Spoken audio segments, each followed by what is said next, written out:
My name is Revon, and I am a nurse. I have worked in medical stations for 11 years, but nothing prepared me for the night a human patient changed the way I see the universe. I am not human. My people, the Solvani, are small and slender, with pale blue skin and large eyes built for dim light.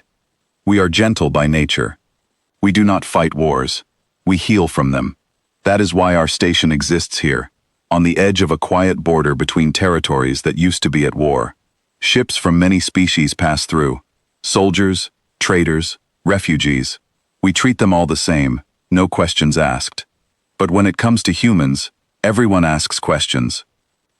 I had never treated a human before that night. I had only heard the stories. Every species in this sector has heard the stories. Humans are said to be fierce beyond reason, able to survive things that would kill any other species twice over. Some call them monsters wearing kind faces. Others call them the reason the war ended so suddenly, without anyone fully understanding why. I did not know what to believe. I only knew that when my supervisor told me a human was being brought in, my hands went cold. "You will take this one," she said. "You have the steadiest hands on this shift." I wanted to say no. I did not, because saying no is not something a good nurse does. So I straightened my uniform, checked my scanner, and walked to the landing bay to wait. The ship that arrived was small and battered, clearly built for speed rather than comfort. The moment the hatch opened, two soldiers I did not recognize carried out a stretcher. On it lay a human man, unconscious, his uniform torn and stained. I had studied human anatomy in school, but nothing about diagrams prepares you for the real thing. He was larger than I expected, broader. His skin, where it wasn't hidden by fabric, was pale like mine, but marked with old scars, some faded to silver lines, others still pink and new. "Careful with him," one soldier said. "He held the line for 6 hours by himself. Didn't have to. Chose to. Gave us time to get the wounded out first." I did not know what that meant yet. I only knew my job was to keep him alive. We moved him into the human wing, a small section of the station, built for a species we rarely saw. The equipment there was old, barely used. I activated the full diagnostic scanner, the one we use for unfamiliar physiology, and began the standard procedure. Every patient, no matter the species, gets a full body scan before treatment. It is protocol. It tells us what is normal for that species and what is not. I expected the scan to be difficult. Human biology is different from ours in many ways. What I did not expect was what the scan actually showed me. The first readings came in normal enough. Broken ribs, a wound near his shoulder, blood loss, exhaustion. Serious but treatable. I began preparing the equipment to stop the bleeding. But as the deeper scan finished, something on the screen made me stop moving entirely. The scanner was showing old damage that should not have been survivable. There were signs of previous injuries so severe that in my species, in almost any species I knew of, they would have been fatal. Broken bones that had healed crooked because there had been no time or no equipment to set them properly. Tissue that showed signs of long periods without enough food or water. Marks that suggested exposure to extreme cold, the kind that damages the body slowly, over days, not seconds. And beneath all of it, faint traces of something my scanner labeled simply as unknown stress markers, prolonged duration. I called my supervisor over. She looked at the screen for a long moment and said nothing. "Is this scanner malfunctioning?" I asked. She shook her head slowly. "No, I have seen this before, once. A human medic explained it to me. Their bodies remember everything, every hard year, every hungry winter, every fight they should not have survived. It stays in the data, even after the wound heals over. But how is he still alive? How is he still fighting, with a body carrying all of this?" She did not have an answer, neither did I.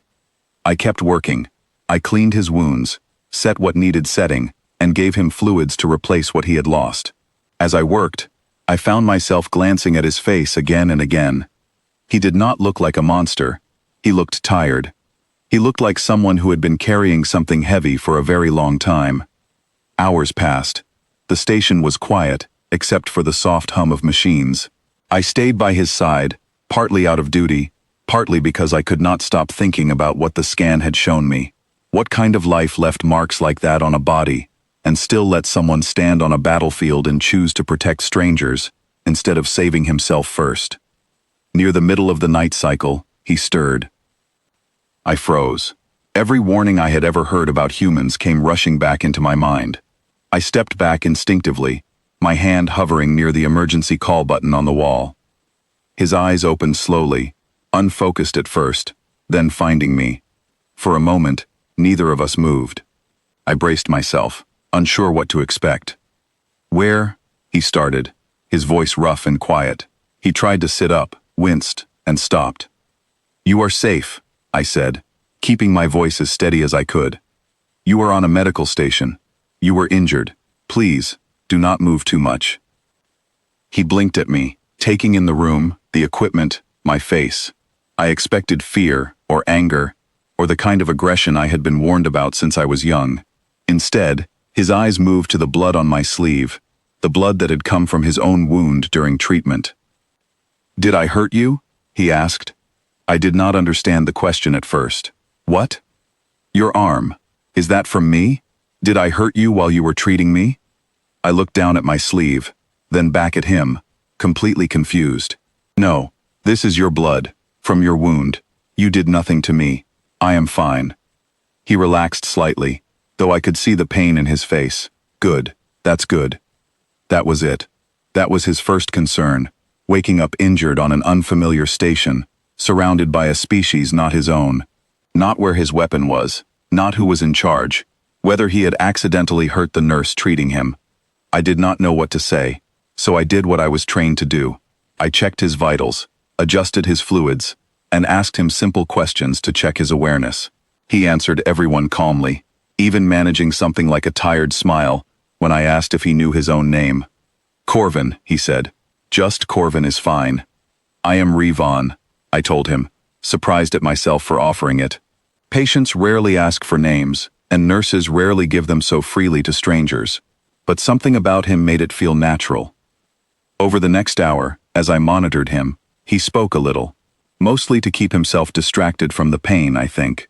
He told me about the 6 hours he had held a defensive position alone, not because he was ordered to, but because the retreat path was too narrow for everyone to leave at once.